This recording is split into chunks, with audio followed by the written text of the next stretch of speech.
Welcome to Picks with the Professor, the show where a real statistics professor and his cousin and their friend gives you sports betting tips. I am your host, Professor Sides. For the latest updates and information, you can find me on Twitter at Professor Sides. You can find my cousin Jared on Twitter at Cousin Jared, and our friend Jake on Twitter at myfriend_Jake.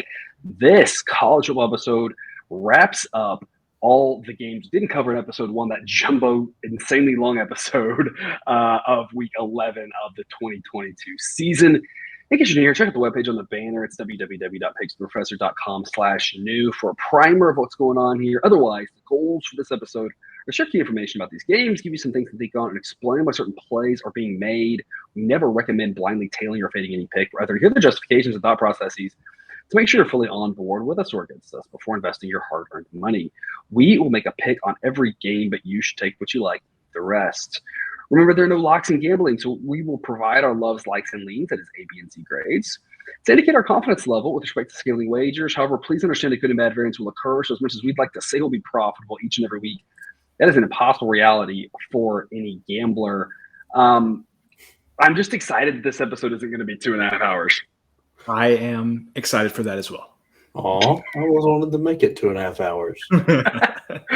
I don't think after I was in Florida. We were in Palm Beach, so we were like running from the hurricane. So after that, I don't think I can make 2.5 hours for this show. We've got 18 games left.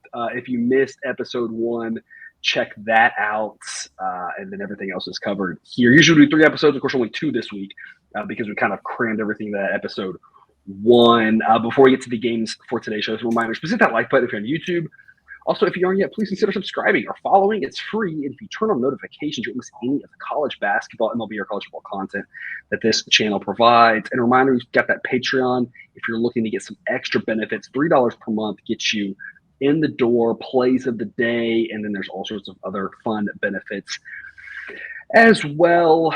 Otherwise, we'll get to it. All lines courtesy of Bet Online. Send a click in the show description. And current at the time of this recording on late Wednesday night.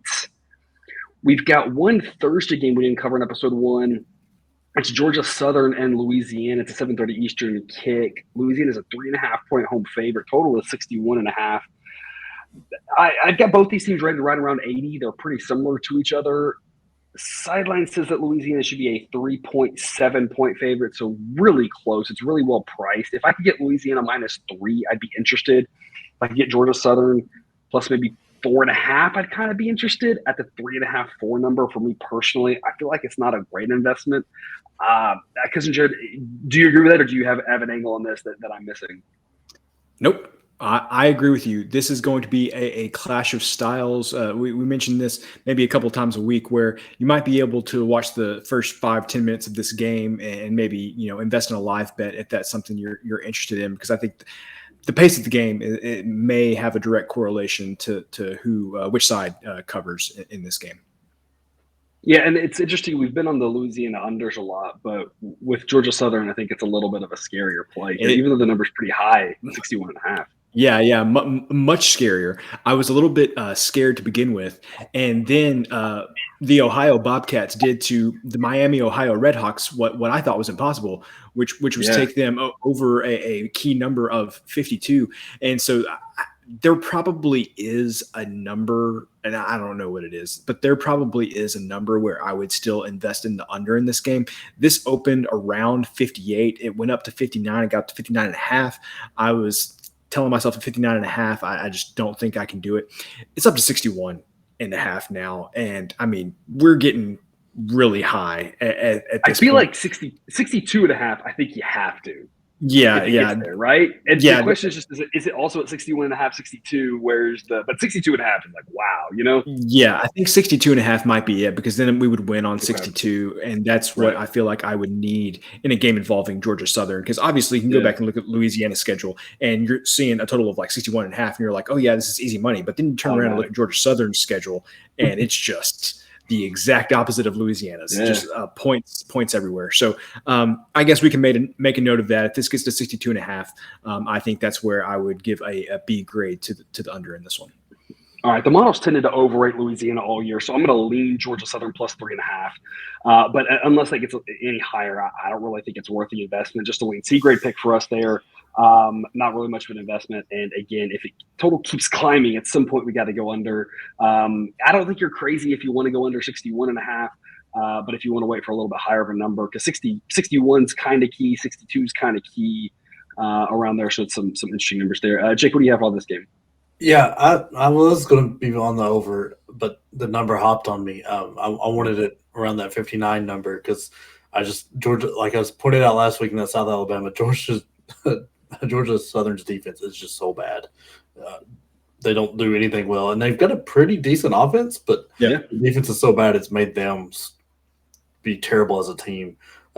Louisiana's had 2 of their last 3 games have kind of been more of overish, and the one that wasn't was Troy. And Troy just drags teams down to their pace. So I'm not quite comfortable doing it. If I get back to 60, I might jump on the over, but right now it's a no play for me. Yeah, or even 60.5, really, because 60 is not extremely common. 61 game could easily land there. But yeah, like you said, the number just keeps getting higher and higher, and at some point it's like, unless it goes back down, you almost just feel like you missed the boat. You don't have to chase it. You can just let it pass. It's past too many numbers that are important. Moving on to the Friday game, Fresno State at UNLV. Fresno State's a 9.5-point road favorite. Look, these two teams, I don't know at all what to make of them, mainly because the quarterback issues. And both of these teams have looked good, mediocre, bad, terrible, everything in between. Sometimes even with the starting quarterback, sometimes without. It doesn't even matter. Fresno State was kind of rolling a little bit with the backup, terrible with the backup, and rolling with the backup. And Hayner comes back and they struggle a little bit. And then they start looking great again. UNLV completely fell off a cliff, with their guy out, and then came back last week and hung in there and played well. I don't know what to make of one of these teams because we just don't have the same data we have on them as we have on everybody else. And the data is just really hard to get a handle on it. For what it's worth, the sideline says Fresno State minus 9.8. This is definitely one of the numbers that I don't think anybody's extremely confident. Even though we're to week 11, this feels like we've got like a week 5 type game with regards to how much confidence we have in this one, with regards to how these teams are playing. Total is 60.5. Jared, do you have anything on this one? I would have said until about 2 weeks ago, I would have been like, yep, under is the way to go in this one. But Jake Hayner is back for Fresno State, and their offense has looked much better the past few weeks. And personally, I don't see why this game could potentially be any different than what we saw with Fresno State and Hawaii last week. And not saying that it's necessarily going to be that exact same score, but that same number of points. I don't know why it couldn't be similar to that type of game. And that game had 68 points. So my initial inclination would have been the under, but I just don't think that's the way to go with Hayner being back. In regards to the side, I actually think that I would land the 9.5 points with Fresno State. I think Hayner being back makes that much of a difference. Sideline's got 4 games worth of data with him not in there, and so I think that would skew it a little bit. And then even when he was there, UNLV has the same issue. To be fair, I think maybe one game fewer, maybe. Yeah, one game fewer, maybe. But even last week when they came back, San Diego State has a good defense, obviously, but he's not like he just lit the world on fire against San Diego State. Whereas when you go back to Fresno State, even when Hayner was playing, he was playing against USC, Oregon State, he was going against some much higher level competition than what UNLV did. Ironically, Brumfield messed the one kind of high level team that UNLV was going to play all season with Notre Dame. And then they covered that one because I don't know. Like I said, these teams are just weird. And they had less than 300 yards of offense in that game. Yeah, if you would have looked at the stats, you would have been like, "There's no way that they're going to cover against Notre Dame with this type of game," but somehow they did. Anyway, so I don't have any play on the total and on the side. I think I would land the 9.5 with Fresno State. So we'll go C grade for State minus 9.5, and we'll go over on 60.5. I think that's what I heard from you is over 60.5. It's pretty sure that's what I heard. No, I agree. That's what I heard. That's what I heard. Okay, fine. We'll go B grade over 60.5. B grade over 60. Hey, it's just south. We just got through talking about key number 61, 62 being very possible. It's on the right side of that. Yeah. And I think you're right. The way that these two teams can play with these quarterbacks in, lends itself to a higher scoring. All we need is one quarter where stuff gets bonkers, and we're going to cruise to victory here. So I think I would not go A grade at all, but I do think B grade over 60.5 makes a lot of sense for this one. Okay, there you go. All right, Jake, what do you have for us? Yeah, pass. I don't know enough about this. Like with Hayner going in and out, quarterback from UNLV going in and out, I'm not comfortable making a play one way or the other on it. All right, to some Saturday games, noon Eastern. I love this one. Liberty at UConn. Liberty is a 14.5 point favorite. And this is the kind of games you come to this show for because we're covering every single game all year. We are in week 11, haven't missed a single game. And, man, this one is going to be a doozy here. Total of 45. Liberty is a team that nailed it last week, right, with the Arkansas situation. And nailed it with BYU. I mean, they come and they play in these big games, but they don't. The reason Sideline has them ranked 71st, despite an 8-1 record, is because when they aren't playing the big teams, they usually barely win. They kind of play with their food a little bit. They hold things back. They're kind of trying stuff out, that sort of thing. And hey, what do you think is going to happen with UConn? I think we should invest in UConn here at plus 14.5. Sideline says 15.1, but this is more about Liberty and the fact that they play better against better teams and worse against weaker teams.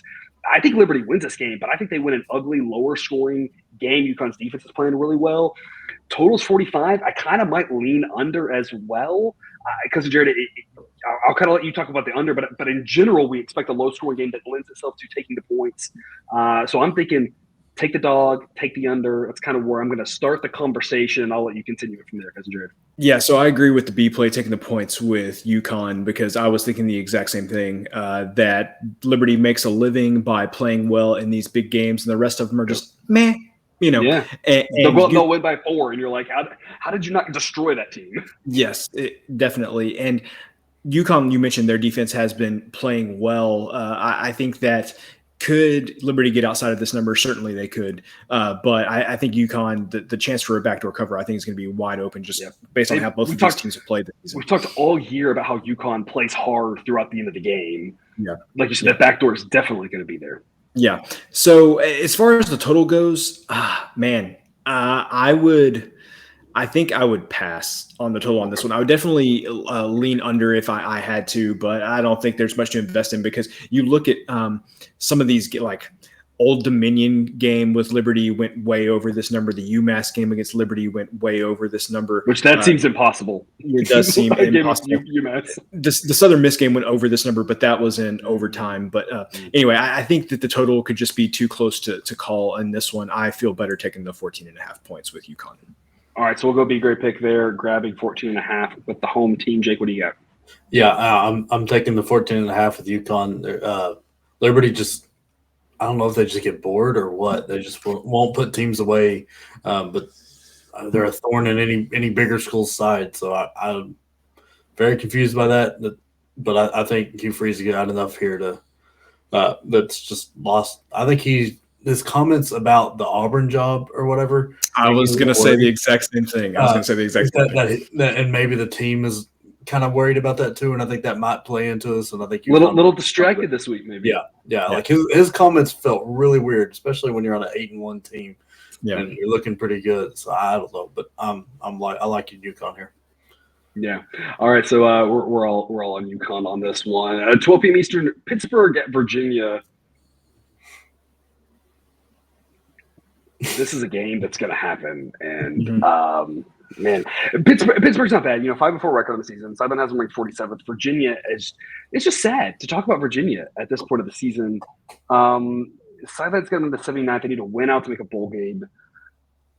I've got this at Pittsburgh basically -6. They're -4.5. It's a tough game to get excited about investing in. Pittsburgh's the better team, but on the road, laying a number, outside of 3, outside of 4 isn't really exciting. It's a side that I would lean on Pittsburgh for sure, just because I don't want any part of backing Virginia. But also, there's a reason. I mean, this total's 40. If Pittsburgh wins this game by 3 or 4, like we'd all just be like, sure, whatever, right? Like, if this game was like 20-17, I'll be like, that sounds pretty accurate, right? So, I'm not excited about laying 4.5 with Pittsburgh.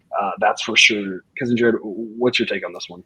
This total is too low even for me because you've seen Pitt play some games this season, like the Virginia Tech game with Pitt somehow got to like 74 points. Georgia Tech got to 47. Pitt and Western Michigan got to 47. So there's just too many games that have gone over this number, even with how bad both of these offenses are. Yeah, it seems like they played that really low scoring game with Louisville, but. Yeah. I still don't think that Virginia, as much as they've now become like a better defensive team and a bad offensive team, weird. Their defense still isn't as good as Louisville's, right? And so that's one of those things too, where it's like kind of like some of the things you mentioned, where like if a team is struggles on both sides of the ball, if their defense isn't quite up to it, it kind of just starts getting a little bit more higher scoring. But yet, I don't think I'd go over with these two teams either. No, definitely It's just a hard game to feel confident about investing in personally. So I say we go just a C grade pick on Pittsburgh -4.5. That's the direction we lean. If it gets lower, I'm interested in it. But at this number, it's just not exciting to lay almost a touchdown with the road team as mediocre as Pittsburgh is. I agree. I think maybe you could talk me into 3.5. You could definitely talk me into a grade on Pitt. Yeah, I'm like you. I start thinking about 4. I'm not really thinking about 4.5. 4. I'll think about 4. So it's a number to keep an eye on. Jake, what do you have for us on this one? Yeah, I don't want any part of this game. None of the numbers make sense. Pittsburgh, I don't think they have a desire to win by more than 3. I just don't think they want to. I think they get a 3-point lead and just go, all right, that's good. We're going to keep it here. And Virginia's not good enough on offense to push them off that. They're good enough on defense to keep it slow, but I mean, Anaconda there running the ball is incredible. So I don't know. I just want nothing to do with this game. Very, very fair. 12 p.m. Eastern, Indiana, Ohio State. Sideline says this should be Ohio State -40. And I just have to let y'all know, once you get out to the model projections of 40, the model is just like shrug emoji. I don't know. We just don't have a lot of data out here. It gets really tough to figure out. The interesting thing for me about this, and we backed Ohio State last week, on a Sunday, 6 full days before the weather. We did not know. And we knew it was almost like every day we kind of it looked a little bit worse every day until day of when it just looked disastrous. But we kind of were like, when Tuesday hit, it was kind of like, oh, maybe the weather's not going to be good, but it could be okay. Then Wednesday was like, that's looking a little worse. And that was obviously a disaster. And in those conditions, it's hard to win by that many points. Thankfully, now we're later in the week looking at this one. The weather looks fine. To be a little bit on the chilly side, but not too bad for Midwestern standards, sunny day. So it looks like the weather will be fine.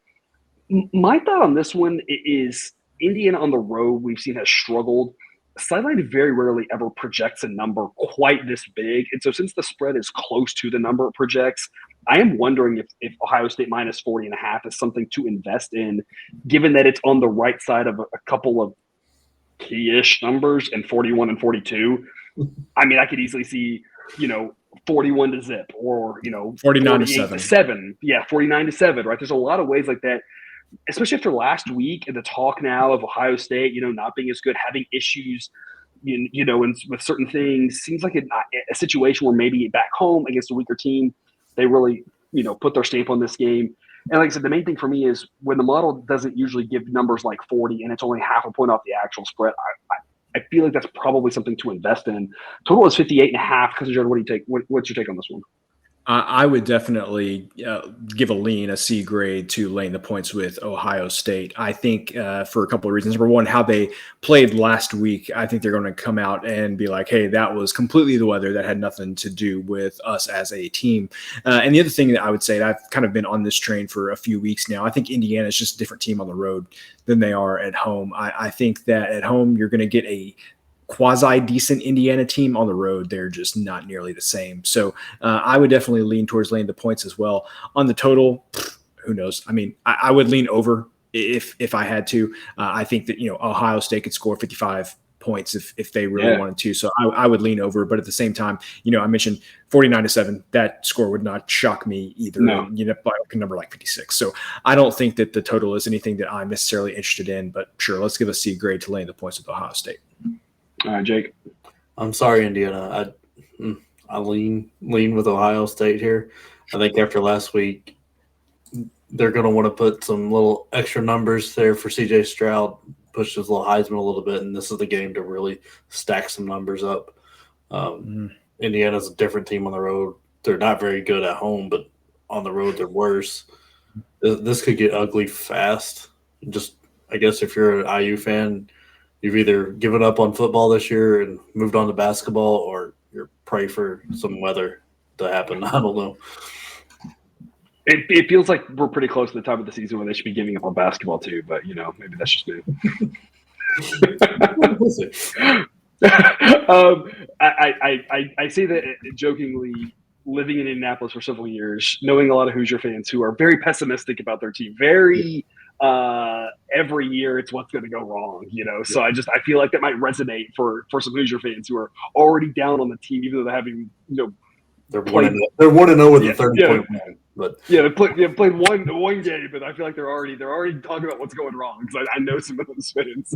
I think we're all kind of like leaning Ohio State, yet none of us are bold enough to really like want to play it. I'm curious why that is. The number is just so high, and all it takes is an accidental score out of somebody from Indiana or Ohio State getting bored and just not playing at the end of the game, and you don't cover.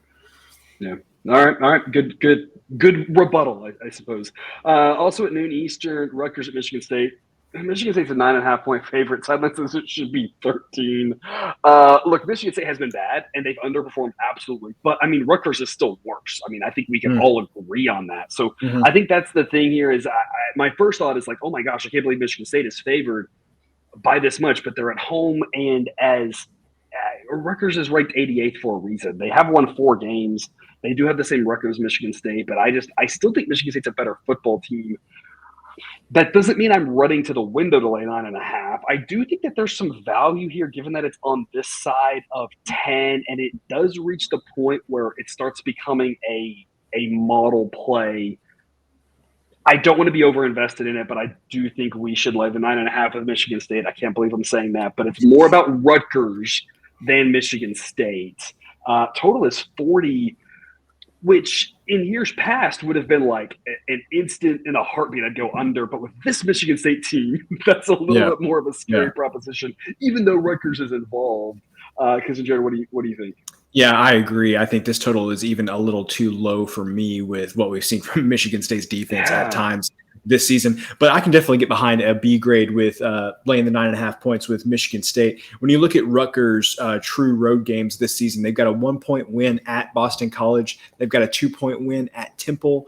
They've got a 39-point loss to Ohio State. And then they had a 31-point drubbing to Minnesota. They lost by 31 points. So Rutgers on the road has not been anything to write home about. And I was just saying, in reality, Michigan State's probably right in between those teams, right? They're much better than Temple and Boston College. They're not nearly as good as Ohio State and Minnesota. You put those right in the middle, what's going to happen? If you average it out there, they should lose by 20, right? Yeah. So I can definitely get behind a B grade laying the 9.5 points. All right, so we'll lock that in there. Jake, what do you have?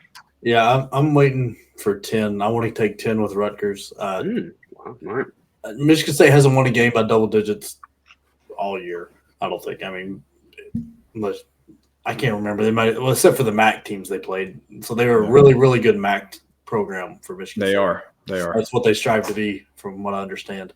So I just don't know that they can, because Rutgers is a bad team, but their defense isn't god awful. So I think they can hang close. But like I said, I want 10. So right now I'm not playing anything. Does anyone want to comment about Michigan State has been just a fascinating team, in my opinion. The Washington loss was okay. Maybe that's forgivable. Not great. The Minnesota drubbing at home was really bad. Then losing to Maryland, then Ohio State. And then it's like, man, everyone's done with this team. Then they come back and they beat Wisconsin. You're like, oh, maybe it's just Wisconsin. And they get beat by Michigan, but they held Michigan to all those field goals. That's something. And then last week, we're still kind of done. Then last week, the winning at Illinois. How much of this is just they kind of caught, lightning in a bottle? How much of that gives them some, I don't want to say momentum because I hate the usage of the word momentum. Momentum is an actual term. When you think about momentum, I think about a snowball going down a hill. It ain't going to get stopped, right? It's going to keep building up, right? We use momentum in sports as this like a pendulum back and forth, So I don't want to use the momentum, but just a positive, week getting things going. How much does that carry in potentially going into now home? Okay, now we can beat a team like Rutgers, get to 5-5, heading towards the solid end of the season, or how much of that is just it was just lucky and they're still garbage. I feel like I could kind of be talked into either one of those narratives, right? You didn't know when you asked me this, but I was in Vegas earlier this week, and I sat by a Michigan State fan who actually works at like the hospital in East Lansing or something like that, and his wife literally works for the fundraising portion of the athletic department.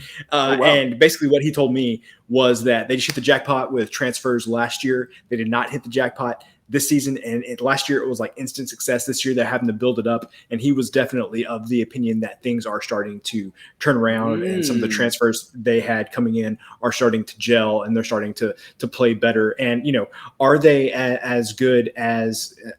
I don't know. I feel like they are. Are they 8 points better than Illinois right now? No, I don't think so necessarily. But I do think that they are much better than what they were earlier this season. So I do kind of agree with your assessment that maybe this is a spot where they can come out and be like, hey, look, we're not the same team that we were 7 weeks ago. I feel like this is Cousin Jared, like subconscious telling him this should be an A grade pick, but he's just too scared to do it. I think it's a B grade. I did ask him about his opinion on, at the time, the line was 41 on the under 41, and he said the weather would be bad, but he didn't necessarily trust the Michigan State defense. So that is also why I decided that, hey, okay, this total's a little too low for me. Yeah. The other thing I will comment, of course, kind of a must-win for Michigan State here. Get this win against a bad Rutgers team at home. Next week, a bad Indiana team also at home. Get you to that bowl eligibility. Then you can go to Penn State for the last game of the year. And at that point, you can just play, loose, no big deal. You've already got your bowl game locked in. So, I mean, they got to win this one here. I'm not saying, no pressure or whatever, but a spot that I don't think they're going to fall asleep after last week, knowing that they got to get this one for that bowl eligibility. Another Big Ten game, Maryland at Penn State. Penn State's a 10-point home favorite. This number was higher throughout the week, and it's come down, started up maybe around 13-ish. Sideline says it should be 11.3, so it started on one side, now it's crossed through what Sideline has projected down to 10.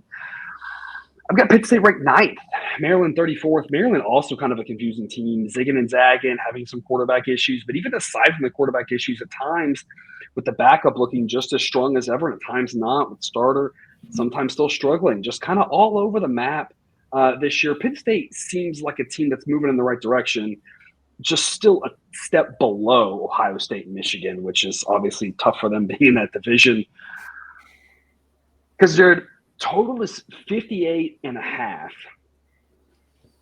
If Penn State plays the type of game they want to play, November game in Pennsylvania, that feels like an under spot.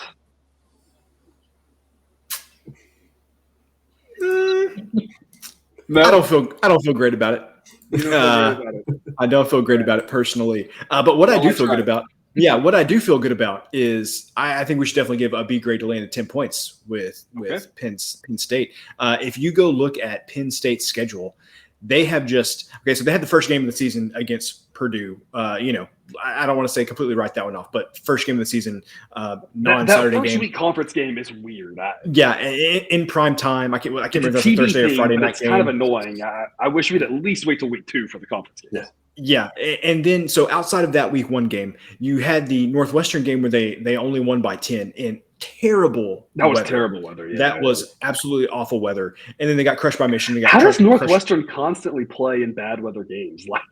I do not know. They must have some kind of deal with somebody. I don't know. They're trying to move to Ireland, from what I understand.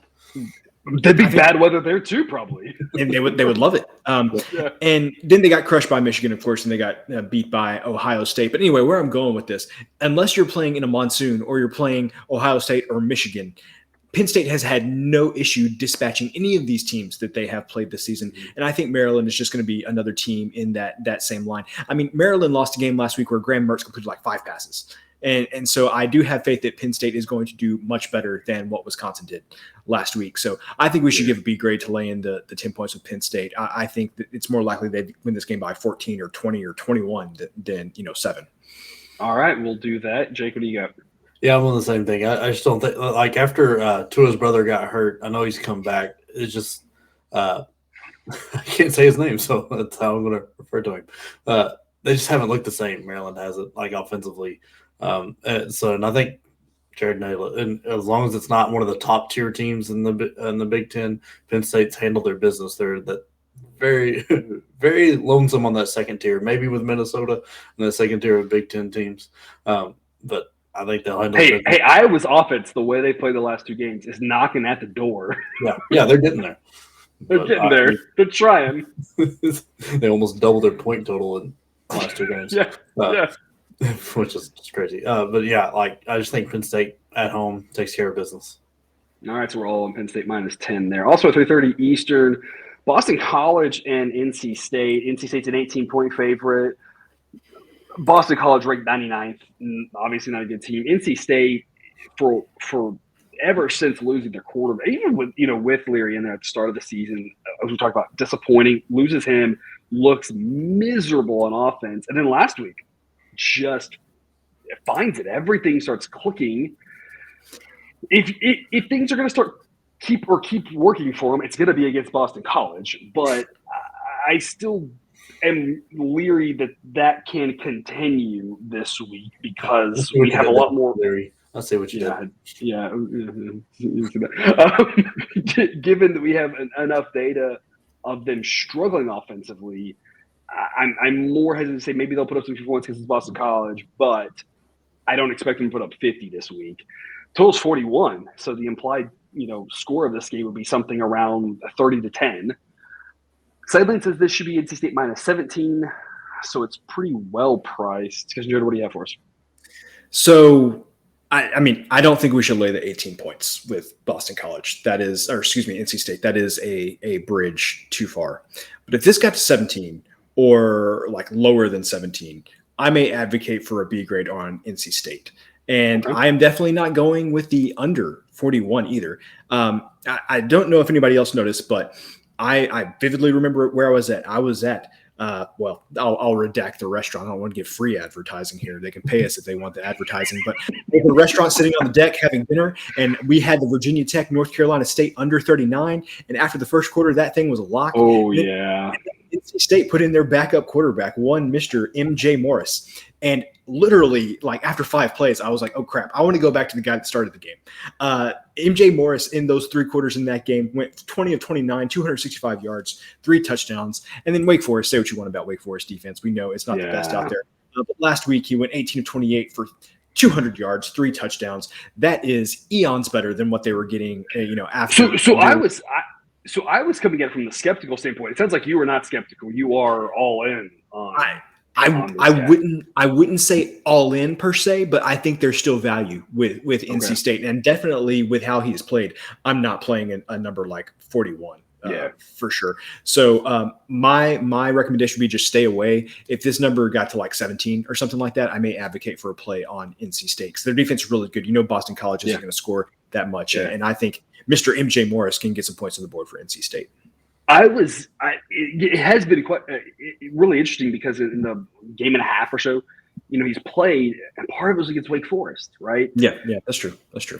But they've looked as good as they looked even with Leary at the start of the season. Yeah. So that's why part of me was just like, I'm not really buying into this too much. But, you definitely make a compelling case for the other way around, bringing back the game before, which I tried to block from my memory because of how painful losing the under was. So we will lean NC State -18. Keep an eye on the number, maybe out of play. But again, a total of 41 is a pass from us. We're getting to that in November where the weather's going to be bad and there's going to be some variability because there's going to be some games where the weather's not maybe as bad. Some teams do score, and some of these totals in the 40s are going to go flying over. But there's going to be some where the weather's bad enough, the teams are bad enough, it's late in the season, there's injuries, and you're going to have some games finish like 10-6. So, you're going to have some variability here in your totals come November for sure. Jake, what do you have for us on this one? Yeah, I mean, Jared read my mind. I'm looking for 17 for the NC State. I definitely don't want the total because I don't know what they're going to do, and I'm not sure Boston College wants to play football anymore. So I don't think they'll score at all. So it's just waiting for that number to move. Right now, there's a lot of lines that have just been priced right where I want to, right in that iffy territory where I can't make a play. The implied team total here for Boston College would be 11.5. It sounds like we're all advocating a Boston College under 11.5 play. No one's going to jump and take that. But it sounds like we're all thinking it. I told you I'm done with team totals this season. They've gone terrible.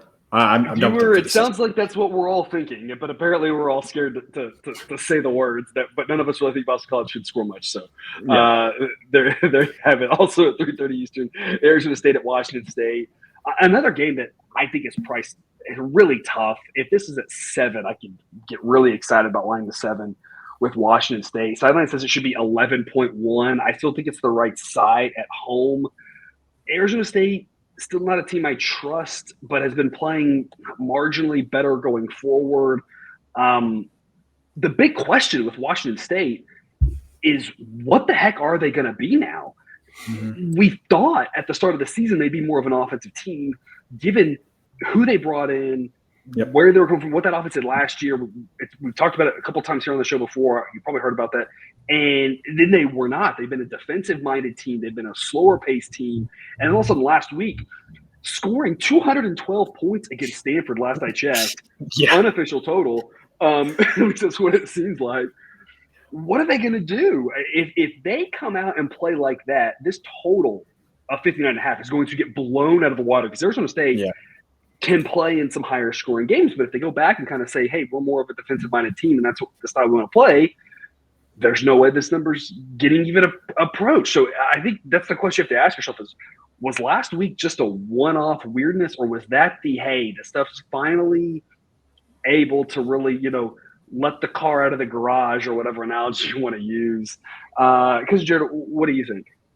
Man, I have no idea what to make of this total. My first thought was that this is an overreaction. I saw the number and I said, this is an overreaction to Washington State scoring a bunch of points last week. But then you look at Arizona State and what they've done this season. There was 76 points in a game with them in Colorado. I mean, if Colorado game is going to get to 76 points, then you definitely feel like you don't feel comfortable with the Arizona State under either. So this is one of those I usually like to give a lean people. I have no idea what to expect. Like I said, I think it's all about what we think Washington's going to do. Do we think that they're going to now play the type of style that we thought they were going to play all season? Or was that a 1 week thing, overreaction, and they're going to go back to playing the same sort of defensive, grinded out type, slow it down style that they were playing before? Did they decide that wasn't working well for them and they wanted to, let it loose? And that's the thing. If they're going to let it loose, this is not an overreaction whatsoever. Yeah. If they're just going to let it fly.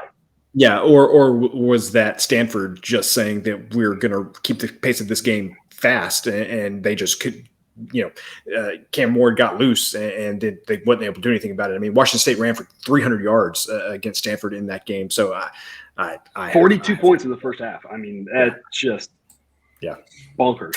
Yeah, I have no idea. Running back average over 10 yards a carry on 16 carries. Wow. The next two guys, one of them was a backup quarterback, averaged over 12.5 yards a carry on 8 combined carries. I mean, they just a wild performance from them. I think we should back Washington State because, Jared, the only question is, Sideline says 11.1. We're on the wrong side of a touchdown. But should we give that a B grade or hold to a C and wait for hopefully 7 before we give it a B grade? What's your take? We can wait. There's no reason not to wait, in my opinion. Even if this got to like 9, I would still give it a B grade at like 9.5. So I say let's just wait.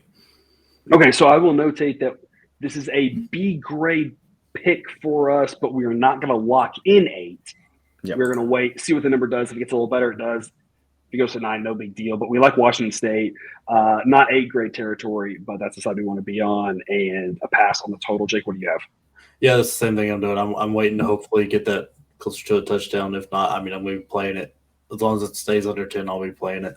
Because I mean, Arizona State got beat 15-14 to Stanford. Like, so what's Washington State going to do to them? Like, so it's just That was a weird game. Yeah, that was a weird game. Last week, Washington State was weird because that's not how they played all year. But Yeah. I mean, I think they're the side to be on. Is just waiting to see if we get a better number. And part of what happened last week was partially about Washington State, running the ball so well. Arizona State can allow those types of plays. I mean, they're a big play defense in the way that they can allow big plays, right? They gave up 50 to UCLA. Like I said, Colorado put up 34 off of them. Washington put up 38 on them. USC put up 42 on them. Utah put up 34 on them. Even Eastern Michigan put up 30 on them, right? So it's one of those things where, like, Washington State could get loose and score pretty quickly on big runs just like they did last week because that Arizona State can do that. Obviously, Arizona State knows what they're tasked with doing, but they haven't been overly successful at doing that all season anyway. Yeah, it'll be wild to see because if Washington State plays like they did last week, I'll be like, what was the coaching decision beforehand that said, let's rein this in, let's keep it close, slow. It could be trying to protect the defense if there's not a lot of depth, something like that. I mean, I don't know. I'm just speculating at that point. Yeah, it'd be interesting to find out because that looked like the Washington State team I expected off the beginning of the year. Yeah, absolutely. Also, 3:30 Eastern, Wisconsin and Iowa. Iowa is started off, I think, as slight favorites, and they're slight underdogs. Total is 34.5. Look, I'm just going to say it. You got to be thinking about the under here. Oh, God. You got to because Wisconsin's involved, Iowa's involved. I'm not saying I necessarily want the under, but I do think 34 seems like a lot. You're right, 34 would be 4 touchdowns and 2 field goals. Obviously, with Iowa involved, we make the jokes about safeties and that sort of thing, or how many field goals they can kick, right? So all those jokes. Iowa's offense has looked better. How much that was the team they were playing? Can they move the ball off Wisconsin? Can Wisconsin move the ball off Iowa? I think you have to either I don't think Wisconsin scores that much.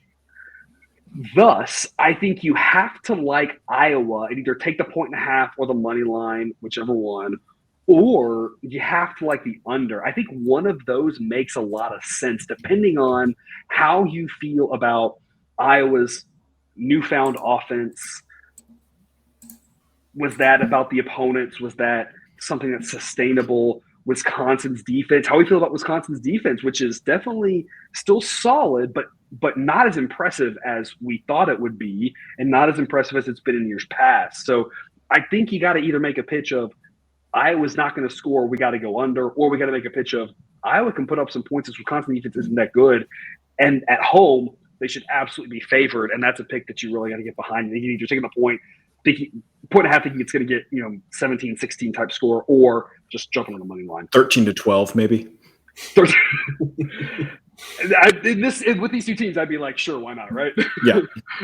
Because Jared, I'm setting you up. We're making a pick. Which way are you going with it? Look. I'm not playing on a 34.5. I'm just not doing it. But what I am doing is I want to give a B grade to getting the 1.5 with Iowa because literally this is my breakdown of this game. I don't think Wisconsin's going to score. I don't think Iowa's going to score. I trust. Can't believe I'm saying this. I trust Iowa's defense or special teams. One of them will score a touchdown in this game, and I think that will be the difference in the game. And so I think getting the 1.5 again, 13-12, Iowa loses. We get the 1.5. We still win. So I think Iowa is definitely worthy of a B grade here. Yeah, I think so too. And according to Sideline, given that Sideline thinks that Iowa should be 1.5 point favorite, we're not quite there to what a Sideline's stronger place. But we are getting close. If it gets up to 2.5, that might actually be worthy of an A grade. 3 for sure would be. If it's 3, like obviously you take 3 points. If it's got the 2.5, it may be like B grade here at the 30 units to the money line if it got to like 2.5 or something. Yeah, so something to keep an eye on there. I think Iowa's a strong player. I think of all the units on the field, there was a time when I was coming into the season, early in the season, I think we would have said we trust Wisconsin's offense more than Iowa's offense because we trust, our 2-year-old children, not to run into the street yeah. more than we trusted Iowa's offense. But that's not the way the last couple weeks have gone. I don't trust Iowa's offense overall. I don't trust Wisconsin's offense overall. And when you look at the defenses, I trust Iowa more than Wisconsin, and Iowa's at home. So, I mean, I think Iowa's pretty strong play. I want to be clear on this. It's literally not that I don't trust Wisconsin's defense. I trust Iowa's more. It's not even that. It's not even that. Okay. I trust Iowa's defense to get a critical turnover to basically put Iowa's offense in a position where they have to get points out of a drive. I trust Iowa's defense to force turnovers more than I trust Wisconsin's defense to force turnovers. I guess that's kind of how I would explain it.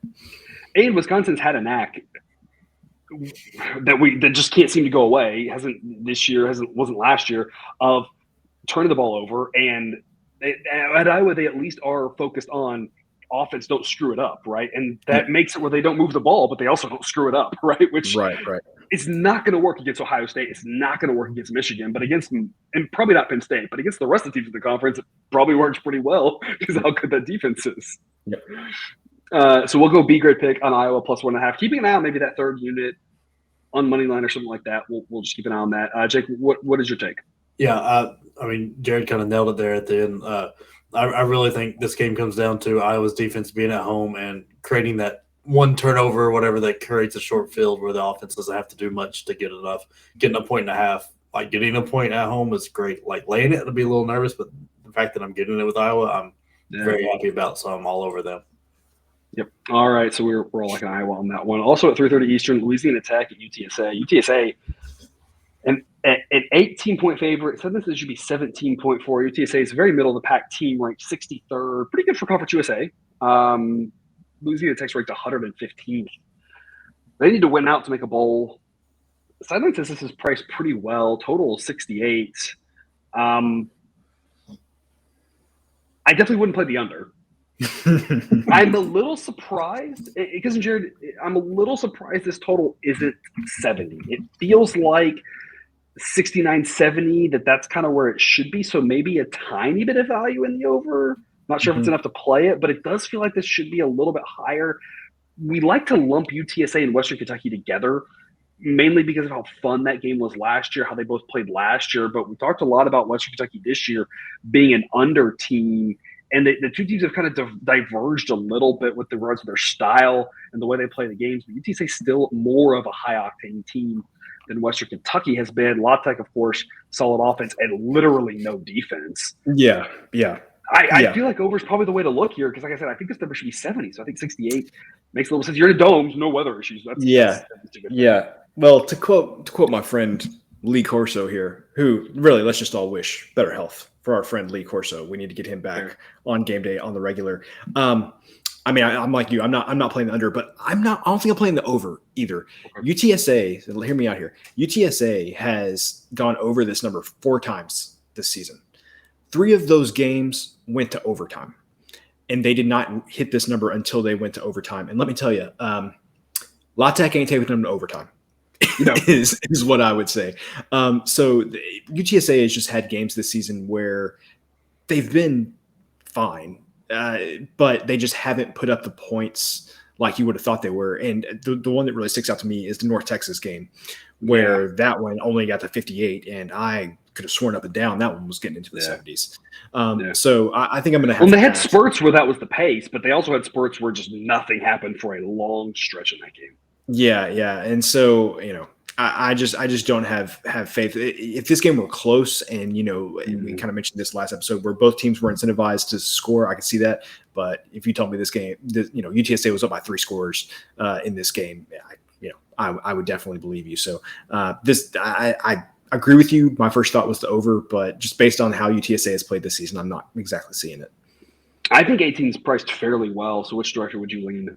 I'd lean towards laying the points with UTSA. La Tech is bad. It's going to give up a lot of points. So there. All right, so we'll officially go lean UTSA minus 18. Not a pick we want to invest in. It's just too big of a number for a team in UTSA that, again, we think is much better. But are they really incentivized to run up the score, that sort of thing? They might be up late. They might not. It's really tough to tell. Jake, what do you think? Yeah, the same point I am. I'm waiting I'm hoping to get this under 17. So I can lay it, but right now it's in that no man's land where I don't trust UTSA to put them away enough to cover the 18. All right. 7 p.m. Eastern, Kansas State at Baylor. Sideline says this should be Baylor -2, which actually gives it a slight lean towards Baylor -2.5. That has to do with where the probabilities fall. Can't tie. 3 is a very common outcome, that sort of thing.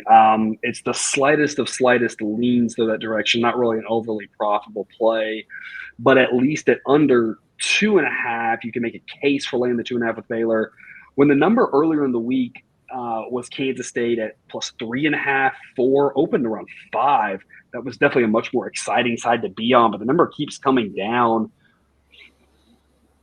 Both these teams are top 20 teams according to the model. Both these teams are pretty solid. Both of them have a lot of questions, though. Kansas State last week really just couldn't get out of their way against Texas. They had drives that looked fantastic. They had drives where Adrian Martinez was Adrian Martinez, including a late game turnover to end the game instead of taking it to overtime like it should have been. You have to wonder about why Howard isn't playing. Given the success that he had with him throwing the ball, obviously, they brought in Martinez to be the guy, and he's looked better, absolutely. But, I didn't feel like they utilized him last week running the ball like I think is the whole point of him playing. So I don't really know what Kansas State's doing here. I think they're going to go up against the Baylor defense that's probably a little bit better than the Longhorns defense. The Longhorn defense, I just don't think it's very good.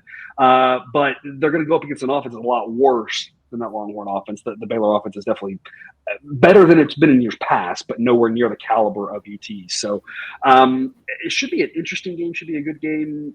Total is 53.5. Talked about this a little bit before a show. The weather is looking a little bit chilly by the end of the night, but looks okay enough that I still think I trust the offenses more than I trust the defenses in this situation. So I still think we should be going over that number.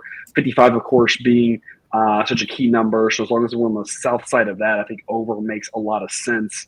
With regards to the side, I really don't know. A lot of it has to do with I kind of think we know what we're getting with Baylor, and I hate that I'm going to say this. And they held on against Oklahoma, and I think that maybe says more about Oklahoma than Baylor. I've been kind of down on them for most of the season now.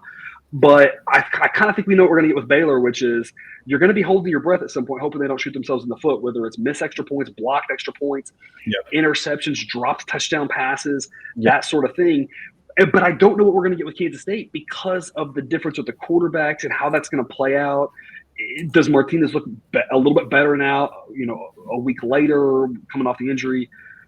I don't know. There's a lot of question marks in this game. I think there will be some points. Hard to say who wins. I probably would lean Baylor at home if this is in Manhattan. I probably would lean Kansas State. But it's not my most favorite play. Because, Jared, what do you think? I would also lean towards laying the points with Baylor for whatever that is worth. So it's going to be a C grade here, but I would lean towards Baylor as well. I feel like I've watched enough Big 12 games, especially involving these two teams, where I feel like we need to give a B grade to the over 53.5. It's just kind of based on everything that we've seen so far this season. Baylor had the one push against Kansas, which was complete, and that's just the first one that comes off the top of my head. That game should have gone over about 3 different ways. And they pushed Tech against Tech too, both of them. Yeah, and both of them should have gone over. Yeah, and Kansas State went under Oklahoma State, but obviously, if you get anything out of Oklahoma State in that game, that game easily goes over. So this is just all the missed opportunities against Texas. It still went way over.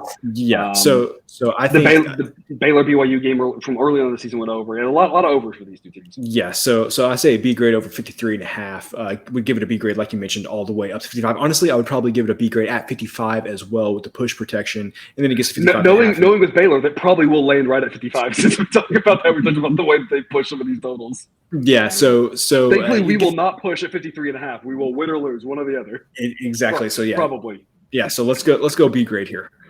All right, Jake, what do you think? Yeah, for the side, I don't have a clue what's going to happen from the side. I'm kind of lost for that, but I'm taking the over too. I don't think either defense is going to get in the way of these offenses, especially with Deuce Vaughn playing that. He'll help out a lot. I mean, they just have both offenses shown the ability to put up points, and both defenses have shown the ability to just let that happen. And that's what I think happens a lot here.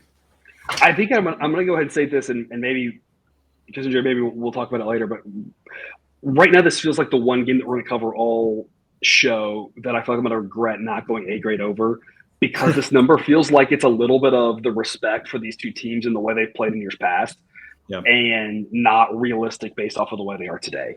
And so it feels like that should be maybe a stronger overplay. I'm just a little bit nervous about colder temperatures and Texas players. I probably shouldn't be. So maybe we'll upgrade it to an A later, but for now we'll just stick to a B. It's like we said, once you lock in a play, you can't go back. So we'll lock in the 2 units, and then we can add a third if we still feel good about it, in the morning, that sort of thing. We can always add the third unit later. Again, being 55 being a key number being south, that makes a lot of sense to go over. Also at 7 p.m. Eastern, Georgia at Mississippi State. Georgia is a 16-point road favorite. Total in this one, 54. Mississippi State's ranked 21st according to the model. Georgia back up to second. So this is 16.2, so priced pretty well. You have to wonder about a little bit of a letdown spot for Georgia. That was obviously a big emotional win for them, a dominant performance, and one that they had circled on the calendar, one that they definitely circled after the rankings came out the week before. And you can say as much as you want about coaches and players, and they'll say like, oh, we don't pay attention to that stuff. That's kind of some nonsense. They know, right? They know what's going on about that. They got friends. They got people here, Tennessee ranked number 1. That sort of thing. It's a big game. You do have to worry about a little bit of a letdown spot. That doesn't mean I think Georgia loses. I think they're still good enough to go out and win. But laying a big number is not something I'm running to do coming off of that. Doesn't mean they don't cover. It just means that's not what I'm excited about. Jared, what is your take on this one? All right. So I have some thoughts on this game. I want to pose the question to both of you. How many points do y'all think Mississippi State scores in this game? 6. This is Jake speaking as a Tennessee fan, seeing what his offense did and be like, well, Mississippi State can't do any better than that. Remember Kent State scored like 24 or whatever, 22 against Georgia. It was 22 out of team total under 7. So yeah. And Mississippi State's offense isn't bad. I would say like 13 maybe. Okay. Which that point says, you think they get it in the end zone? I just don't see them getting in the end zone. I do. Watching the game last week, Tennessee had multiple chances to score, way more than they did. They just couldn't quite get it done. I think that Georgia's defense is obviously very good, but it just takes one deep pass to get a touchdown. I think they get 1 touchdown, 2 field goals. Maybe they just get 3 field goals. Maybe it's 9. Yeah. 9 to 13 seems right for me. I think they can get 3 scores, but I don't think they get more than that because that Georgia defense is too good. Well, Mississippi State against the 3 best defenses they've played this season, that would be LSU, Kentucky, and Alabama. They put up 16, 17, and then 6 against Alabama. I don't think Mississippi State is going to score very many points in this game. If it is, obviously, it is a letdown spot for Georgia. If there is a letdown on Georgia's part, I think that's going to show up offensively more so than defensively. I think we've seen enough with Mike Leach in the SEC that when he faces these really uber talented defenses, and basically that's Alabama and teams like Alabama, and obviously Georgia is even probably a better defense, definitely a better defense than Alabama this season. They just have a real hard time getting anything going. So I like the under 54 a lot in this one. So what I need us to collaborate on here is, do we give this a B at 54 and then see if it goes to 55, maybe give it the A, the last unit there, or do you just want to make it A play at 54 and just be A grade at 54? Be done with it. A grade under 54. And the reason I say that is we talk about 55 being a key number. 55 is specifically 7 touchdowns and 2 field goals. And I think there's a good chance of a lot of field goals happening in this game. And so I think that 55 is maybe not as key as we would think it would be. I think 55 is more key in the game, more like a Baylor Kansas State, where if there's not scoring, it might be because both teams can run the ball really well. And so the drives may take 6-7 minutes, something like that. But in here, I think they get to the end zone, just may take a little bit longer. And Georgia, Mississippi State here, I think there's a decent chance that if Mississippi State moves the ball, it's like they're getting 6, right? Georgia gets a field goal, and all of a sudden now you're off of that key number 55, and 54 matters more. So I think A grade under 54. I think 54 might matter just as much as 55, but I think you make a great point. And like I was saying, I don't think Mississippi State scores letdown spot for Georgia. even if Georgia scores 40, this still might go under. Yeah, and I mean, I don't want to take anything away from Mississippi State's defense because we know that I kind of talked them up at the beginning of the season. When you go back and look, they only gave up 17 points to Arizona, which we didn't know at the time, but that was actually pretty impressive. Really impressive, yeah. And then they gave up – I didn't even realize this until I was looking at the box score just a few minutes ago that they gave up less than 300 yards to Alabama. Alabama only drove a couple of times, but like every time they drove, they got 7. Yeah. And that was the thing with them is they just couldn't come out of the end zone. But yeah, they looked – that game against Alabama was like long stretches where like nothing was happening. And then Alabama would be like, okay, we're going to march on, score a touchdown. And then nothing would happen. And then Alabama would get a touchdown. And I think we're going to see the same thing on Saturday. Lots of stretches in this game with nothing happening. Nothing happening. All right, so we'll go A grade under. Lean on the 16. Which side? Georgia? Yeah, I would definitely lean the 16. Just because we don't think Mississippi State can score. So yeah. If we don't think Mississippi State can score and we're taking the 16, that means we're kind of saying we should go under like 30. Yeah. No, implication. We're definitely leaning towards laying the 16. All right, we'll lean towards laying the 16. I'm nervous about laying it personally, just the spot. But yeah, if Georgia wins this game, like I said, 24-13 or something like that, I'd be like, that totally makes sense. Just go on the road, get a good conference victory, get a Dodge, move on, keep everybody healthy. That sort of thing. Jake, what do you think? Yeah, I'm taking Georgia. I think there's a little bit too much being made of the letdown area here. I think that's more in everybody else's heads and not in Georgia's heads. They're coming off a national championship run where they played incredible pretty much the whole year. Like the one time they didn't was the SEC championship when they really didn't need to. So I think they are going to demolish this team. I think they're just got a little bit of extra motivation going on. I think you're right that ranking them number 3 was a chip on their shoulder, gave them something to play for because they really didn't have much to play for at the beginning of the year other than clearly we all saw that Kip State game. Clearly they did not have much to show up for. They were just like they ripped apart Oregon. And, I would say after the Oregon game, it's like they showed up for the Oregon game and they were like, well, now what are we even here for? Yeah. So I mean, the Tennessee was next, and now I just think it's just we got to remind people who's daddy, and that's what they're going to do. Stetson Bennett is looking good. It looks good in big games, those bright games. He tore apart Tennessee's defense, but that's not saying much because they're just not that great. But I think between him and Brock Bowers, that running game, it's just so physical. The last time Mississippi State ran into a physical team like this, I don't think Bama's that physical this year, especially on offense. But like LSU kind of took them apart there at the end of the game, and I think that we'll see that. It'll be building, then all of a sudden the dam breaks and Georgia puts up 30 in the fourth quarter or something like that. All right, 7 p.m. Eastern, Wyoming and Colorado State. Colorado State, we said last week, take the points, too many points. It worked. They're still terrible, but that's the whole point of the point spread is it can kind of equalize terrible teams. They're still ranked 126. That moves them up. They had dropped to 130th. They were second to last. Now they're 5th or 6th to last. Wyoming ranked 101st. Is bowl eligible with 6 wins. Just kind of shows you how bad the Mountain West Conference is that a 6-3 team is ranked 101st. Colorado State, unfortunately, will not be going bowling this year. So I think this should be Wyoming minus 10.7. It's actually minus 8.5. I took the points for Colorado State last week saying it could be a low-scoring game. Take the points, and that's exactly how it played out. But that was a lot of points I was getting. I think we're getting like 24.5 or something crazy like that, 24 or something like that. I don't remember exactly. It was a lot of points. 8.5 is not enough for me to take with Colorado State. They're just a terrible team. I'm down laying the 8.5 for Wyoming, but it's not a great edge. So it's kind of a borderline B or C grade pick based off how you feel about it because of Jared. Total of 42.5. Colorado State's involved. I feel like you got to go under because they can't score, but Wyoming's played some wonky games this year, so I don't really know what to make of that.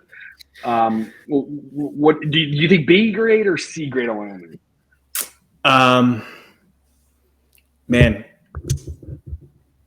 I think I would give a B grade to Wyoming. I feel like this is the type of game that Wyoming just comes out and doesn't win by 3 touchdowns or anything like that, but it's where the game's never really in question.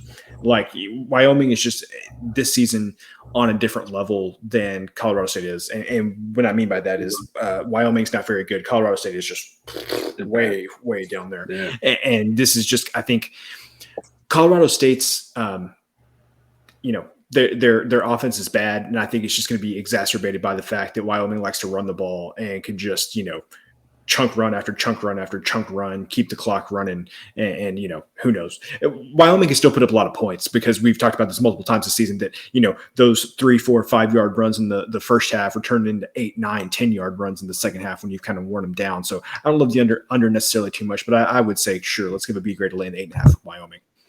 Let me pitch the under for you and see how this resonates with you.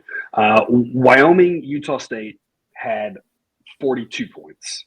I feel like Utah State and Colorado State, fairly similar. Colorado State's Utah State's a little better, but not drastically different in how they've been playing. The scores have had.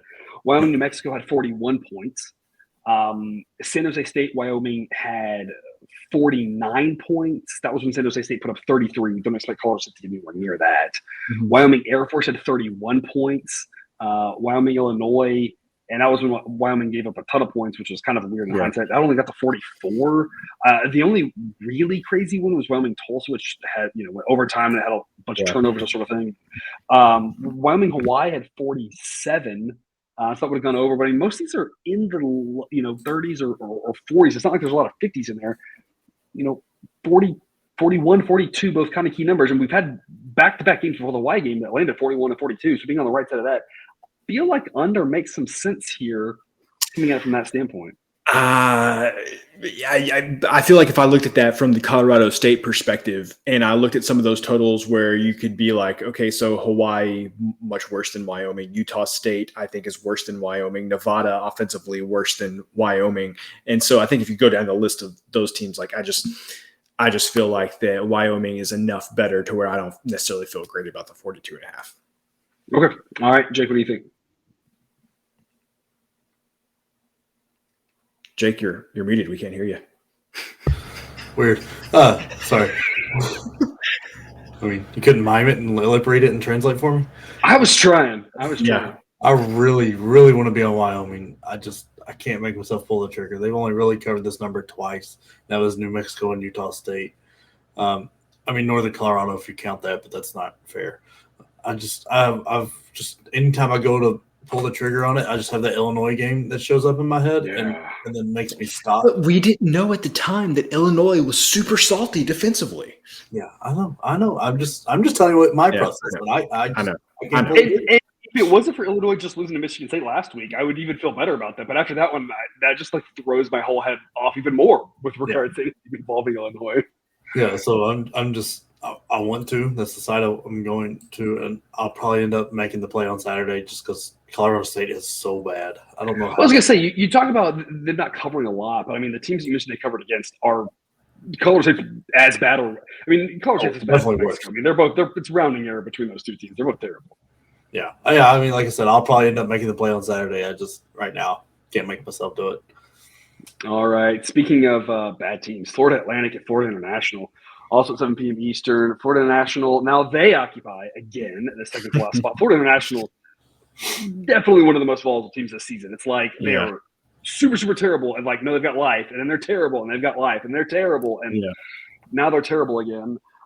Second to last in the ratings, Florida Atlantic ranked 91st. But, I mean, when you look at it, Florida Atlantic, should they be 16-point favorites on the road against anybody is a reasonable question. Simon says 15.7, so Simon doesn't think it's crazy, but my goodness, I just don't feel like Florida Atlantic is that good. It's obviously more about Florida International being really bad, but it's a lot of points for a team in Florida Atlantic that I don't have a lot of faith in. Sometimes it's priced pretty well. Total is 54. Jared, what is your opinion? Okay, so sure, I would lean towards taking the points. I don't think that Florida Atlantic is that good. Florida Atlantic also, the past 3 games, the totals have been 41, 45, and 31. And one of those games was Rice. They had a long stretch of games at the beginning of the season that would have gone over 54. But if you look at who those games were against, North Texas, Purdue, UCF, Ohio, who we just determined can drag anybody into a high-scoring game, and then Charlotte, who is just about the same. So I say B grade under 54 on this All right. one. Two bad teams we talk about, sometimes that could be a little worrisome for the under, but I think obviously Florida Atlantic is the better team. And unless they're playing against a team that's just really going to force them into a high scoring game, like a lot of the teams they play at the front part of the schedule, they're not going to go over a number like this. FIU is not going to be able to drag them into a high scoring game. It's not drastically different than the game we just watched with Western Michigan and Northern Illinois, where you got two bad teams kind of going to struggle. Their defenses aren't great, but their offenses are not going to do a ton. And every once in a while, you get a couple little spurts where the scores happen, but you can go long stretches with nothing. Yep. So it kind of sets up pretty similar to that game in my mind. So we'll go B grade under 54. We'll lean Florida International plus 16 C grade pick. I don't know what to make of that team. They're pretty much to the point where it's like I don't want to put any money on them either way because I don't know which version we're going to get. Is it going to be the hey, you're bad, but you're kind of frisky and can be competent, or is it the like why are you even trying version? I don't know what I'm getting with them. But we'll go B grade under 54, thinking that the putrid offenses can keep that low scoring. Jake, what do you think? Yeah, now that basketball started, I don't know that either of these teams should be playing football anymore. Like, just move on. You're done. You did your service. You got your paychecks from the games earlier in the year. Go home. Salty. 7:30 Eastern, North Carolina and Wake Forest. Total of 77. Wake is a 3.5-point home favorite. Something says they should be a 1.7-point home favorite. That's a big enough edge where we're going to have to invest in North Carolina, either plus 3.5 or on the money line. Take your pick, Cousin Jared. Let's see. I'm going to go money line. Actually, let's money line. Let's go money line. Who needs points in this game? They're not going to matter. It's kind of like whose line is it anyway? My only thing about the 3.5, and I'm talking about North Carolina. My theory is just they play in these one-score games, right? These touchdown games. Or my theory with them though is I wonder here if this game gets to overtime.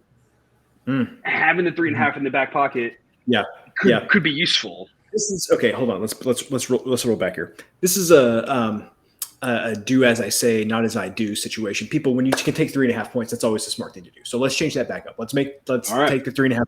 That is the smart thing to do. I'm letting my emotions get in the way here. You always need, if you have the opportunity to take 3.5 points, you need to take 3.5 points. So let's take the 3.5 points. All right. B great pick with North Carolina plus 3.5. At some point, you do have to wonder about. We've done it fairly successfully. Maybe dropping that extra unit on the money line there. Yeah. That's something. Keep an eye on there. I feel like that's. It is. So let's talk about this total of 77. B grade over 77. Let's do it. Didn't even think about it. Just wham. I'm just doing it. The reaction was everything that I hoped it would be. Yeah, I mean, this is. I almost feel like it should be an A grade because if you're advocating, you were the one that brought this up. You're advocating at over 77. I feel my goodness. That was the whole thing. I'm not moving from this. I was going. I'm willing to concede the B grade 77, but I'm not moving off of the 77. Or sorry, off the B grade. Yeah, fair enough. It should be a high-scoring game. It should be a lot of fun. We'll go B grade over 77. B grade plus 3.5. Extra unit on the money line? Sure. Why not? Let's make the game even more fun than it's already going to be. All right. So that makes it an official A grade pick for us. We're going to go 2 units on plus 3.5, 1 on the money line. It should be a wild game. We're going to go over the points. It should be a wild game. It should be fun. And hopefully we can just get a bunch of points in the first 3 quarters. Then we can start rooting for one team to make defensive stops. I don't know how many stops there are going to be in this game. It doesn't seem like there should be a lot. No. Jake, give us your opinion. This is must-see TV, like on Saturday night. May versus Hartman is just—it's going to be incredible. I'm going to split. I'm going to put 2 units on it, but I'm going to split it: 1 on the money line, 1 on North Carolina. I think North Carolina wins it, but the overtime part and that kind of scares me. So I want the 3.5. Yeah, this could easily be like 42-42 going to overtime, and I think we'd all be like, "Yes, that's exactly what everything we hoped for." And then at that point, you get to overtime, you're like, "Nice to have the 3.5," because then it could be 56-56 going to triple overtime. Yeah, and you're glad you got the 3.5 in your back pocket. Yeah, it really wouldn't surprise me if that It probably won't be, but if it is, I'm saying that I said it right here. We're going to come back and we're going to snip that. You say 56-56 going to triple overtime.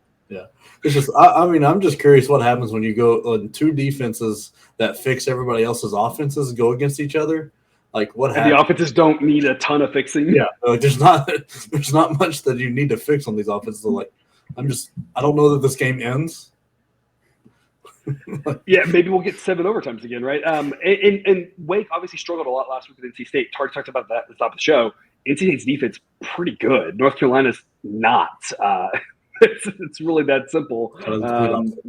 Yeah, Wake Forest should not have any problem scoring against North Carolina. North Carolina should not have any problem scoring against Wake Forest. Should be a lot of points.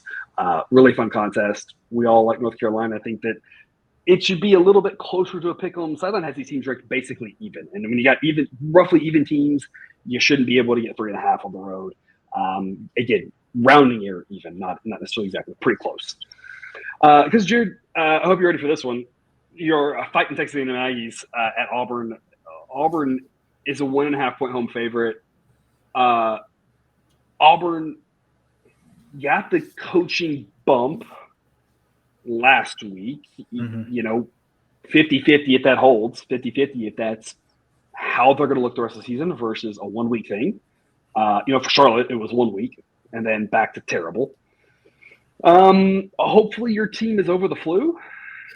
Well, I didn't disclose this last week. Obviously, we didn't know at the time, but the flu also ravaged my family about 3 weeks ago now, or as we call it around here, the plague. It was rough, and it is a point I wanted to make about this game. If y'all should all be getting your flu shots, people, go out and get a flu shot. We all got our flu shots. Literally, my daughter started getting sick the day after she got her flu shot. So she already had the flu by that point. Anyway. She already had it, yeah. Yeah. Anyway. So, but anyway, seriously, like Miss Cousin Jared was legitimately sick for 10 days. There was no way she was going to be able to do any type of physical activity. So we talk about being over the flu. I am willing to bet that there is more than a couple of those players that are not back for this game. I mean, I don't know that. I haven't heard that. But if it's anything like the flu that we got, I bet there are going to be at least a couple players that are not going to be back and ready this week. Interesting take there for sure. And that's sometimes the way it goes with these sicknesses, right? Whether it's obviously you have some of the issues with COVID, with the flu, with any cold, with any of these things. For some people, it hits them and it's a little bit quicker. For some, it's not. For some of the strains, depending on when you're getting it, it's a little bit rougher. Sometimes it's not, right? It's just you never really know. You do live in an area that's 100 miles-ish, less than 100 miles from College Station. So in theory, whatever strain's hitting you there is probably similar. If they do have any players out, that's obviously something to take note of. If everyone's healthy-ish, Sideline says it should be about a pick 'em. A&M ranked 41st. Auburn ranked 54th. Both of these teams are 3-6. I'm sorry, I think you broke his heart when you said it should be a pick 'em. It broke my heart because that means that you're saying that there's a tiny bit of value on A&M, and I'm telling you, people, there is no value in you spending your time watching this game. Go do something else. Whatever else is going on. We'll watch North Carolina Wake Forest. Yeah, watch North Carolina Wake Forest. North Carolina Wake Forest. I mean, let's really get real graphic and watch Florida Atlantic and FIU. I would rather do that than watch this game. So, just do something else with your time, people. Just do something else with your time. I don't even know where to go with this. Total in this game is 48.5. I will say, if A&M's defense is back fully healthy, we've missed a lot of the A&M unders this year. Their defense is fantastic. The unders that we've missed have been very fluky.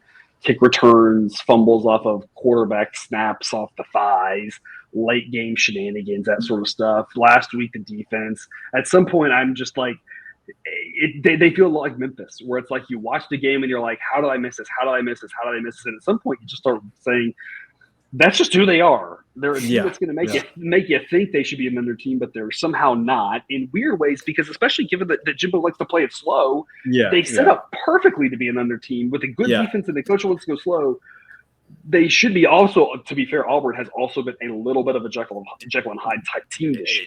That's just what I was going to say. So you made the points about A&M, but I would say that, Auburn looked like clearly an under team for the majority of the season. And then they have these random weeks pop up where their games end up in the upper 50s and 60s, and then Georgia week, going over that. Yeah, exactly. Yeah, so last week, yeah. So I'm just telling you, people, I don't have a fill in the total. I don't feel the side. Do something else with your time. Is what I'll tell you. I think I would argue a little bit of value with with Texas A&M. I'm like you though; it's not one that I think I would lean Texas A&M. I would give it an official C grade pick, but it's not one that I want to be invested in just because, like you mentioned, the flu situation. Even aside from the flu, you have the whole. We're putting in the freshman quarterback who's played very, very little, didn't play last week. Yeah. Now playing on the road. Yep. That could work really great. A&M could go out there and win this game by 17, and I would not be surprised. It could work terribly. They could lose by 17, and I'd probably be surprised because A&M does seem to find a way to hang in there. That seems like a lot, but I guess it didn't last week, right? So there's a lot of things that could happen in this game. I don't really have a ton of faith in it. I would lean A&M. I'm not sure I'd play A&M even if I was getting a field goal, just because I think the range of outcomes is so wide at this game. Yep. It's not something that I like personally. Jake, do you have a play for us? No, fair. I mean, the only thing is, I would lean Auburn just because I think not that the programs are going in two separate directions, but the seasons are.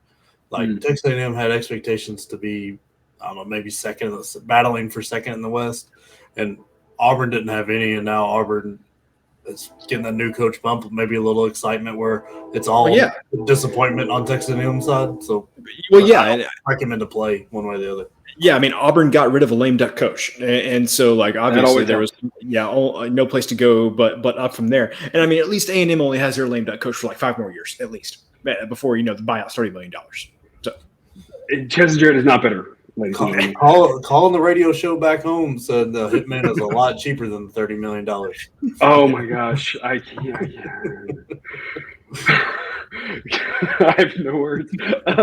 Looking at Auburn's schedule, their path to bowl eligibility, if they get the win, they get a non-conference game, as most SEC teams do next week. But it's Western Kentucky. It's at home, but that's not a gimme game. No. And then at Alabama, this would be a tough route for them to get the bowl eligibility if they get the win. A&M doesn't also have an easy path to bowl eligibility if they get the win. You look at this, you say the winner of this game move in that direction, but still winning 2 games for either one of these teams is not going to be easy. Yeah, good chance both teams miss a bowl. I am a pessimistic A&M fan, but even I will say we have a much easier road to getting a bowl game if we win this one, because we just have to beat UMass next week. Yep. And then, I think honestly, I mean, it's not going to happen, but we get to play LSU at home.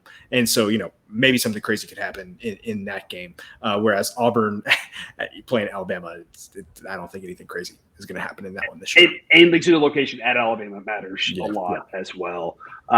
We probably spent way too much time talking about that game. The 8 o'clock game in New York, Florida State at Syracuse. Florida State is a 7-point road favorite. Sometimes it should be 5.9.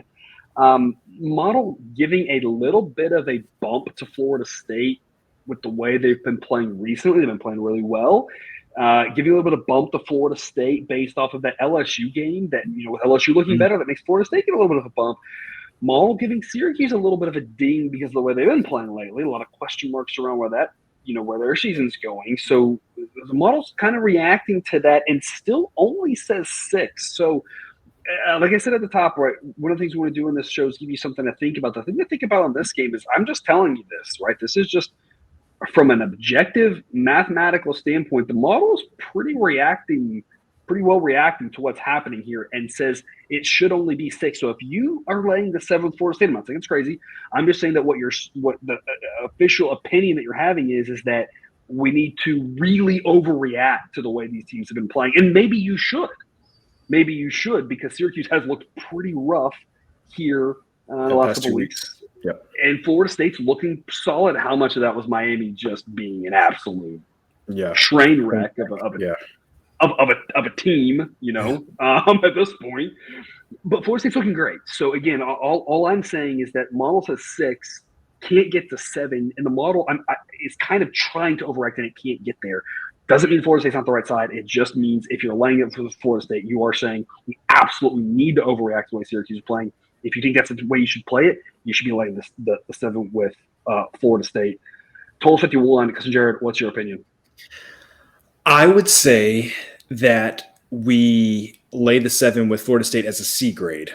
And the reason that I'm saying that is that as of this moment, we still don't know if Garrett Schrader is playing for Syracuse.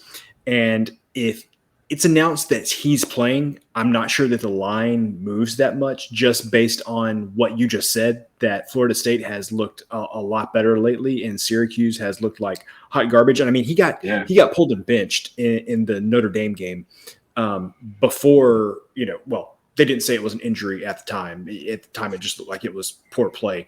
And so, anyway, where I'm going with this is he could go back in, and I'm not sure the team's going to get much better. I would rather take a C. Yeah, that's what I'm saying. There's not a ton of wiggle room there, in my opinion. Yeah, it's kind of they wherever we're at, and it doesn't seem like we're changing things a lot either direction. It's kind of is what it is, and it's a team that is struggling.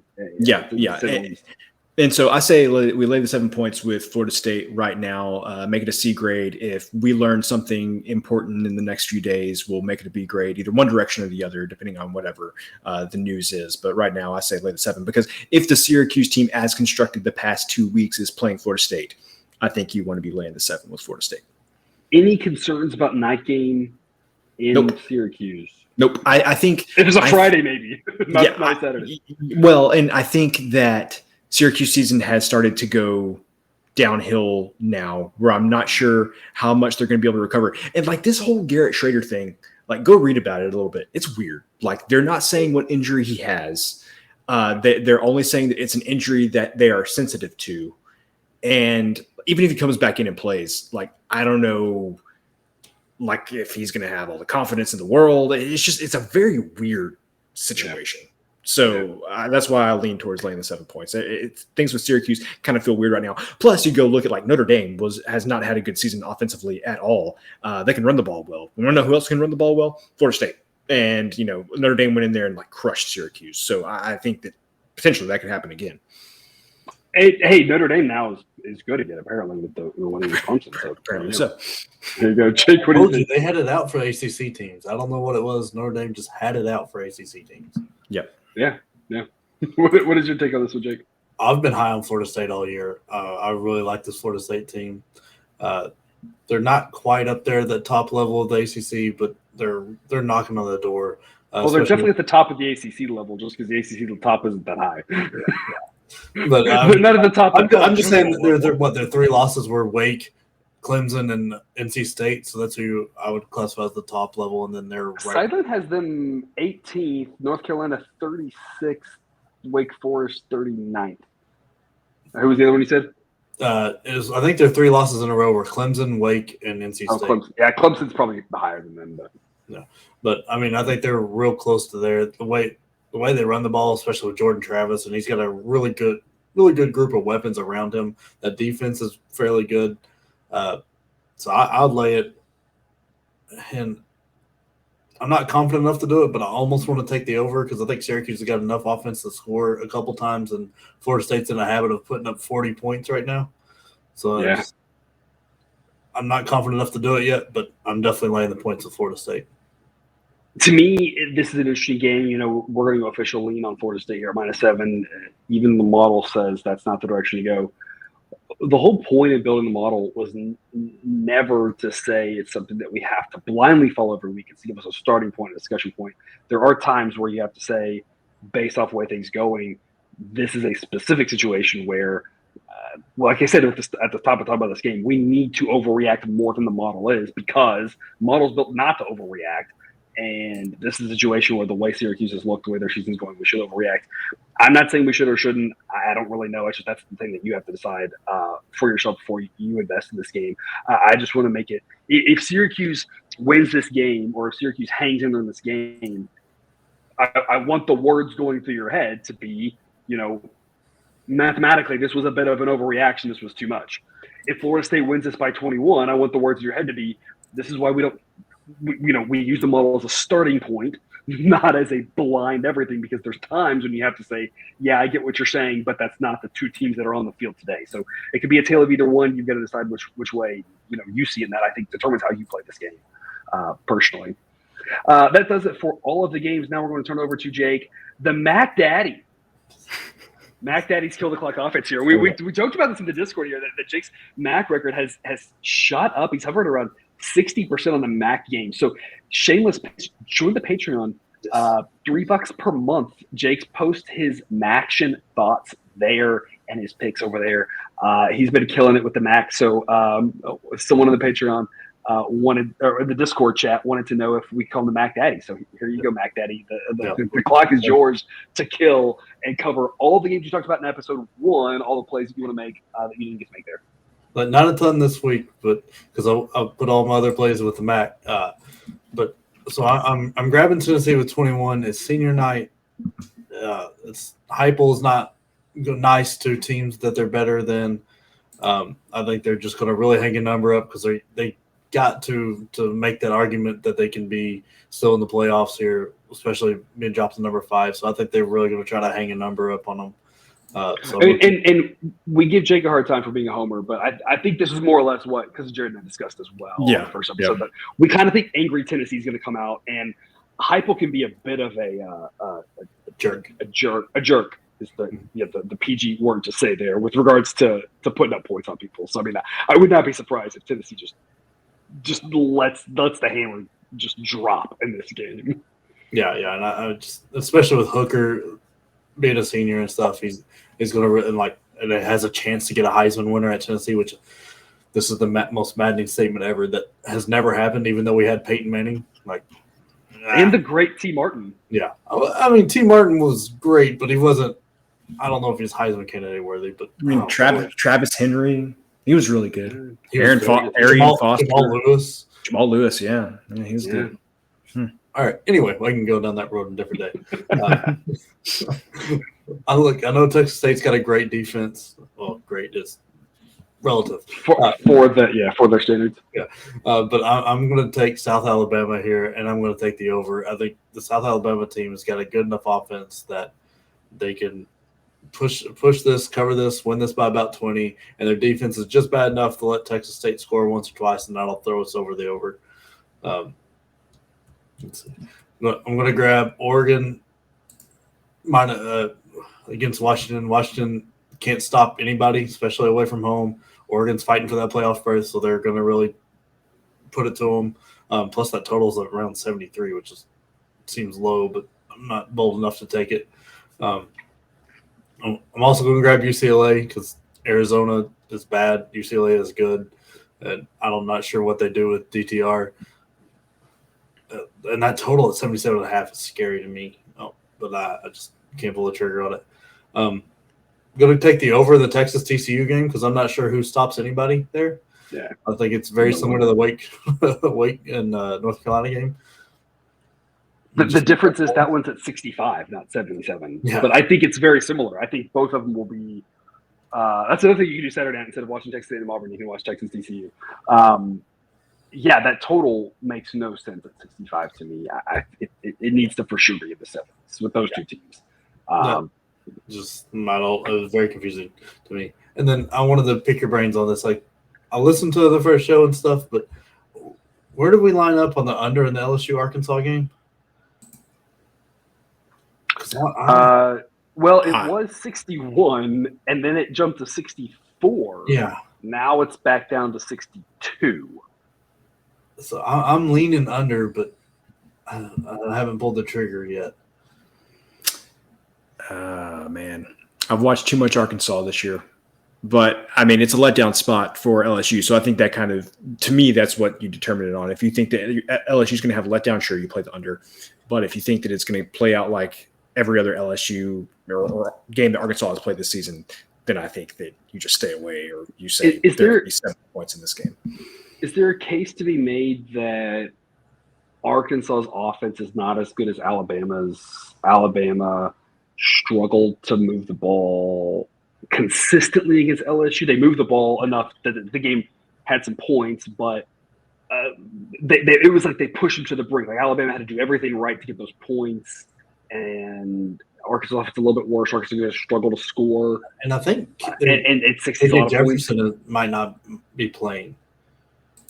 Well, if he's not playing, then I feel better. Story, yeah, I feel a lot better about the under. Yeah. All right. Well, I'm going to add that to my plays. Then I'm going to take the under in the LSU Arkansas game, and that is my list of plays. Yeah. Apparently now he's questionable, which I did not know that was a thing either. Arkansas' season at this point has been disappointing. They still need to find another win to get to bowl eligibility. I'm not sure they do. Yeah, Ole Miss at home, that could go either way.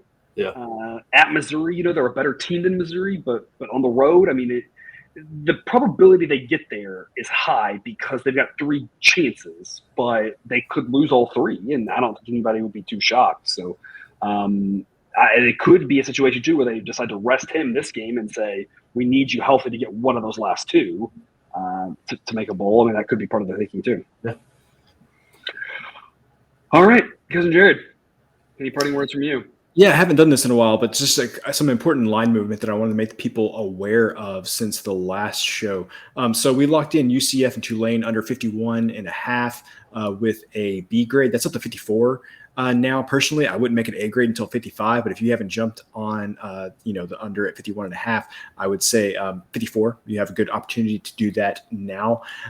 The other thing that I would say is that we gave an A grade to the San Jose State and San Diego State under 39.5. That is all the way up to 41.5, which 2 points doesn't seem like a lot, but when it's crossing a key number like 41 in a low scoring game like that, that is a really big deal. So we are bound by our own rules. We cannot put a 4th unit on that. I don't think I would want to, but that was an A grade at 39.5, and now that is all the way up to 41.5. And one more, we also gave a B grade to the under 51 in Louisville and Clemson. That is now up to 52, which is obviously a very key number. So if you haven't invested that, you have a better opportunity than we did at the time. So just some important line movements that wanted to make everybody aware of. All right, Jake, any parting words? No, just basketball season's back, so I am happy. Saving his words for the basketball show. All right. Well, thanks for tuning into this episode of Picks with the Professor. Don't forget to subscribe so you can ensure all the sports betting content we run on this channel is dropped right into your feed. We'll see you again next week for week 12, and we've got 6 days a week for college basketball rolling as well. Until next time, as always, best of luck. And remember, get your betting money, but please don't bet your eating money.